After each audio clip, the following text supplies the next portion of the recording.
Well, there are only 2 more coaching vacancies right now. All right. So option 2, coaching in the NFL. Okay. The Panthers have hired the Bucs offensive coordinator, Dave Canales, and the Falcons hired Raheem Morris.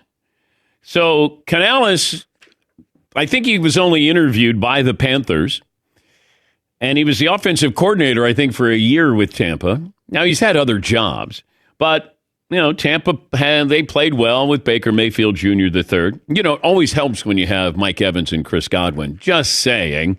The Falcons brought back Raheem Morris, who does have a history with the team. And that leads us to the Washington Commanders and the Seattle Seahawks. Anybody? Washington maybe waiting for an offensive coordinator? Still alive in the playoffs? Mm-hmm. What about Seattle? Dan Quinn, not in the playoffs. Mike Vrabel, not in the playoffs. Anybody else out there might be a surprise pick. We could have an offseason where Bill Belichick and Pete Carroll are not getting ready to coach an NFL season. And maybe Mike Vrabel. Who would have thought that? But, let me start with the Panthers. Because we know David Tepper, he is a control freak. The owner of the Carolina Panthers. And so he brings in Dave Canales. Okay, this is somebody that you can sort of let him know, hey, I'm the owner here. You're the coach, in parentheses or quotations, but I'm the owner. And if you bring in a bigger personality, are you still going to, he may not know that he's still the problem, but you're going to bring in, and maybe Dave Canales is going to be great, offensive-minded, obviously, coordinator there, and you're going to help Bryce Young, and maybe brings in some weapons, all of those things. But that hire is still, it feels like you're repeating your mistakes again. There are a lot of good coaches out there, and I don't know if they offer the job to anybody else. Belichick didn't even interview there. Belichick just interviewed in Atlanta. And I mentioned something on Monday, and Peter King had this in his column. And Pete said, the Falcons are opening up their job search.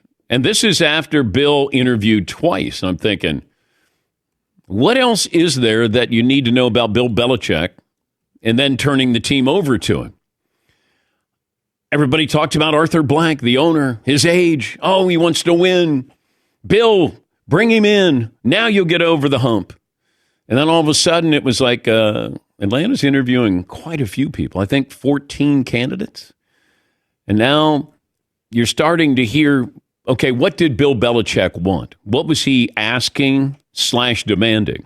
And did that turn off Arthur Blank? And maybe he said, look, I don't want to turn over the front office to you.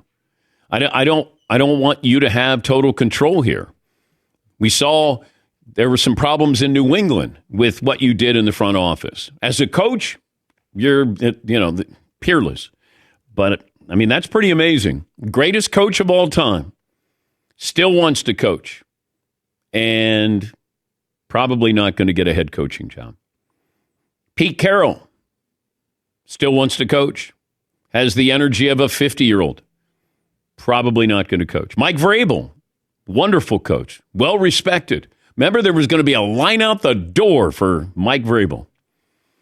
Well, it's tricky with these owners because they want to be in control. You saw the Patriots with the Kraft family. They started to take some of the power over the last decade from Bill Belichick.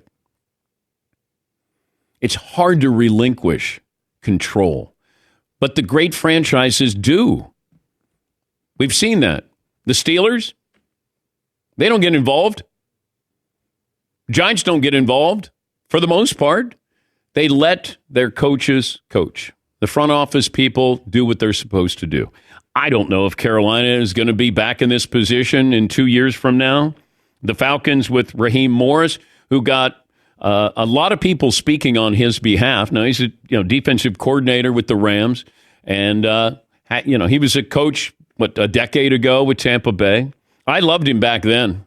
I loved his energy, and he gets another go-round, so good for him. But, yeah, the coaching hires and now Where will Bill Belichick be in a year from now? Or is he going to coach this year? Would he do TV? See, Pete Carroll would be good on TV, I think, if we slow down his delivery and we take the gum out of his mouth and then we speed up Bill Belichick's delivery. Maybe I'd just hire Mike Vrabel there. Vrabel would give me a combination there. But I'm wondering, does Washington, it feels like Washington is going to take the Lions offensive coordinator, Ben Johnson. Feels like that's almost a foregone conclusion. Then you got Seattle, which is a little trickier because you had ownership come in and say they wanted to move on in a different direction from Pete Carroll. Ownership.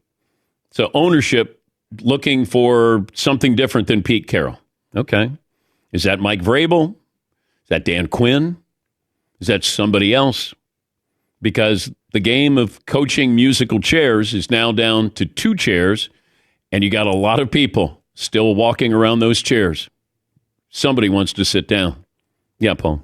Do you think some of these NFL owners are hesitant on Belichick because of his age, his demeanor, his demands, or is it a combo of all three? Probably all of that. I mean, he's got the resume, but then what comes along with the resume? Is he going to take over the front office? Then you have to fire people in the front office. Who is he going to bring in? I mean, it's not. I don't think Dave Canales coming over from the Buccaneers as their offensive coordinator is going to come in and say, I want my people here, or we're going to, I don't want to work for that GM. Belichick comes in just like Harbaugh. Harbaugh went into the Chargers job. He needed everything to be as he wanted it. And that is, he's going to dictate the front office here. And Belichick probably came in and, that's a big footprint. Big footprint. And, maybe Arthur Blank. It seemed obvious. Like, of course. Now, what if Bill Belichick, in a year from now, we're talking about him taking over the Cowboys or the Buffalo Bills? Or throw out some other team, Kansas City, if Andy Reid steps down. How about the Eagles, Nick Sirianni? Those would be better jobs than the jobs that are open or were open here right now. All right, so that's the poll question, Seton?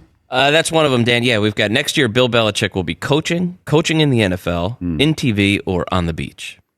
Are your options. On the beach? Yeah, we could say on the boat, but whatever. Same thing. Okay. We also have next year, Joe Flacco will be coaching, playing in the NFL, in TV, or on the beach.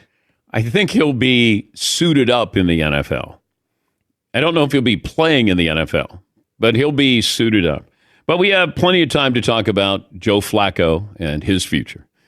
Really a unique situation. And at age 39, he was really, really good.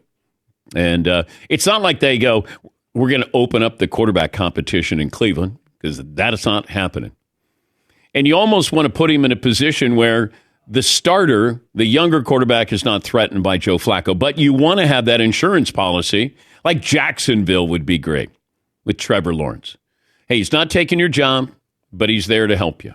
Or like the Chargers, he's not there to take your job. If you get banged up, he'll come in and play a couple of games for Justin Herbert.